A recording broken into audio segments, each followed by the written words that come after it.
อย่ามัวแต่ก้มหน้าเงยขึ้นมาจะเจอแบบนี้ เท้า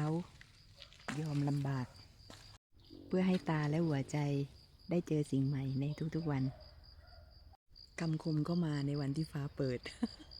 พูดไปเรื่อยฟ้าเปิดที่ไหนฝนตกจ้า นี่มีคนขยันก็ไปโรงเรียนนั่นนะจ๊ะ และก็ต้องมาโฟกัสกับเส้นทาง เพราะถ้าล้มลงไปเนี่ย